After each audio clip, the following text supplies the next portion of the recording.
வணக்கம் ஃப்ரெண்ட்ஸ். நம்ம இன்றைக்கி என்ன பார்க்க போகிறோம்னு பார்த்தீங்கன்னா, 10ஆம் வகுப்பில் 2வது இயரில் இருக்க இலக்கண குறிப்பு பார்க்க போகிறோம். ஏன்னா ஃபஸ்ட் இயரில் வந்து இலக்கண குறிப்பே கிடையாது, மீனிங் மட்டும், அதாவது பொருள் கூறுக அந்த மாதிரி மட்டும்தான் இருக்குது, இலக்கண குறிப்பு கிடையாது. அதனால் செகண்ட் லெசன்லேருந்து பார்க்குறோம். செகண்ட் லெசனில் பார்த்தீங்கன்னா அதுவும் ஒரே ஒரு பாட்டில், அதாவது முல்லை பாட்டுங்கிற ஒரே ஒரு செய்யுள் பகுதியில் மட்டும்தான் இலக்கண குறிப்பு 4 இருக்குது. அது என்னென்னு பார்த்தீங்கன்னா, மூதூர், உறுதுயர், கைத்தொழுது, தடக்கை. இப்போ நான் ஏன் இந்த வீடியோ போடுறேன்னு பார்த்தீங்கன்னா, இந்த உறுதுயருக்கு வந்து நிறைய பேர்த்துக்கு டவுட்டு. நான் ஆல்ரெடி கம்யூனிட்டி டேக்லேயும் இது சம்மந்தமாக கொஷின்ஸ் போடும்போது இது வினைத்தொகையா இல்லை குறிச்சொல் தொடரா அப்படின்னு சொல்லிட்டு நிறைய பேர் டவுட் கேட்டிருந்தீங்க. சில பேர் எக்ஸ்ப்ளனேஷனும் கேட்டிருந்தீங்க. அப்போ எனக்கு போட முடியலை.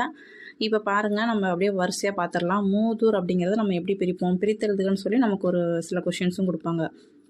அப்போ என்ன பண்ணுவோம், முதுமை ப்ளஸ் ஊர் அப்படின்னு சொல்லுவோம். அதாவது முதுமை ப்ளஸ் ஊர், அதாவது முதுமை ஆகிய ஊர் அப்படிங்கும்போது மை விகுதி வந்திருந்தாவே அது என்னென்னு சொல்லிடுவோம், நம்ம பண்பு தொகைன்னு சொல்லிடுவோம். அப்போ மூதூரில் நமக்கு எந்த டவுட்டும் கிடையாது, அது பண்பு தொகை. அடுத்து பாருங்கள், உறுதுயர். உறுதுயருங்கன்னா உருங்கிற வார்த்தை வந்துட்டாவே அது அந்த சொல் எல்லாமே வந்து உரிச்சொல் தொடர் அப்படின்னு கிடையவே கிடையாது. நம்ம வந்து அதை பிரித்தும் பார்க்கணும், 3 காலத்துக்கும் பொருந்துதா அப்படிங்கிறதையும் நம்ம பார்க்கணும். இப்போ உறுதுயர் அப்படிங்கிறத நம்ம எப்படி பார்க்கலாம் அப்படின்னு பார்த்தீங்கன்னா, உற்ற துயர், உருகின்ற துயர், உறும் துயர் அப்படின்னு சொல்லி 3 காலத்துக்கும் பார்க்கணும். சரிங்களா? பாருங்கள்,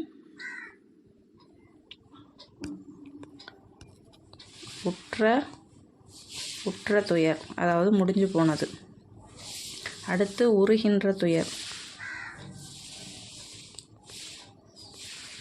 ஓகேங்களா? அடுத்து உறும் துயர், அதாவது 3 காலத்துக்கும் பொருந்தும்படி இருக்குதா அப்படிங்கிறத நம்ம பார்க்கணும். அப்படி பார்க்காம நம்ம எடுத்தோன்னா உருங்கிற வார்த்தையை வச்சு மட்டும் நம்ம வந்து உரிச்சொல் தொடர்னு சொல்லக்கூடாது. அப்போ உற்ற துயர், உருகின்ற துயர், உறும் துயர், அப்போ 3 காலத்துக்கும் பொருந்தி வர்றதுனால இதை நம்ம என்னென்னு சொல்கிறோம்னா வினைத்தொகைன்னு சொல்கிறோம். அதாவது உற்ற, உருகின்ற, உறும் இந்த 3 சொல்லுமே என்னன்னு பார்த்தீங்கன்னா பெயரச்சங்கள். அப்போ காலம் கறந்த பெயரச்சம் வினைத்தொகை, அதாவது கறந்த, இந்த ஒரு டெஃபினேஷன் பார்த்துக்குங்க. வினைத்தொகையில் வந்து காலம் கறந்த பெயரச்சம் டேஸ் அப்படின்னு கேட்பாங்க, வினைத்தொகை. அப்போ காலம் கறந்த அப்படின்னா மறைந்து வந்த, அந்த உருங்கிற சொல்லிலே இந்த உற்ற, உருகின்ற, உறும் இந்த 3 சொற்களும் மறைந்து வந்திருக்கு. அப்போ நம்ம என்னன்னு சொல்கிறோம், உறுதுயர்ங்கிறது வினைத்தொகை. இது கண்டிப்பாக கேட்க வாய்ப்பு இருக்குது, நல்லா பார்த்துக்குங்க. வாங்க அடுத்து பார்க்கலாம். உறுதுயர் அப்படிங்கிறது வினைத்தொகை அப்படிங்கிறது புரிஞ்சுக்கும் நம்புகிறேன் ஃப்ரெண்ட்ஸ். ஏன்னா நீங்கள் வந்து உங்களுக்கு டவுட் வரலாம், உரு பசி, உரு பொருள் அதெல்லாம் பார்த்தீங்கன்னா உங்களுக்கு வந்து உரிச்சொல் தொடரில் தான் வரும். ஏன்னா இப்போ நீங்கள் கேட்கலாம், இதுவும் உருன்னு தானே முன்னாடி வந்திருக்கு, ஸோ ஏன் இது மட்டும் உறுதுயர் மட்டும் வினைத்தொகை, இது வந்து உரு பசி, உரு பொருள்லாம் உரிச்சொல் தொடருங்கிறீங்க அப்படின்னா, இதில் வந்திருக்கும் போது இந்த உருங்கிறது வந்து இந்த இடத்துல வந்து உரிச்சொல் தொடரை மீன் பண்ணுது. இப்போ நீங்கள் எப்படி உங்களுக்கு புரியணும்னா, ஒரு திருக்குறள் இருக்கும் பாருங்கள், உருபசியும் ஓவா பிணியும் செருபகையும் சேராது இயல்வது நாடு அப்படின்னு சொல்லி திருக்குறள் இருக்கும். அங்கே போய் வந்து உருபசிங்கிறத நம்ம வந்து உற்ற பசி, உருகின்ற பசி, உரும் பசி அப்படி பார்க்க முடியாது. அங்கே வந்து மிகுதியான பசி அப்படிங்கிறதுல தான் பார்க்க முடியும். அப்போ வந்து அந்த தொடரில் என்ன அர்த்தத்தில் வருதுங்கிறதையும் பார்க்கணும். ஆனால் அந்த தொடரோடு நமக்கு கொடுக்க மாட்டாங்க. இப்போ நீங்கள் லாஸ்ட்டில் நடந்த பிஇஓ எக்ஸாம் எழுதியிருக்கவங்களுக்கு தெரியும், அதில் இந்த உறுதுயர் வந்து கேட்டிருந்தாங்க, இந்த கைதொழுது கேட்டிருந்தாங்க. அது வந்து நான் உங்களுக்கு வந்து அந்த பிஓ கொஷின் வந்து நான் அப்லோட் பண்ணுறேன், நீங்கள் கண்டினியூஸாக பாருங்கள். அதனால் நீங்கள் வந்து அந்த சென்டென்ஸுக்கு தகுந்த மாதிரி புரிஞ்சுக்கணும்னு நான் சொல்கிறேன். இப்போ அந்த 4 இலக்கண குறிப்பையும் ஒரு சின்ன ஷார்ட்ஸாக போட்டுட்டு நம்ம போயிடலாம், பட் புரியணுங்கிறதுக்காக தான் விளக்கமாக சொல்லிகிட்டு இருக்கோம். அப்போ உறுதுயருங்கிறது வினைத்தொகை, உருபசி, உருபொருள் அதெல்லாம் பார்த்திங்கன்னா உரிச்சொல் தொடர். அடுத்து பாருங்கள், கைதொழுது. கைதொழுது அப்படிங்கிறது 3ஆம் வேற்றுமை தொகை.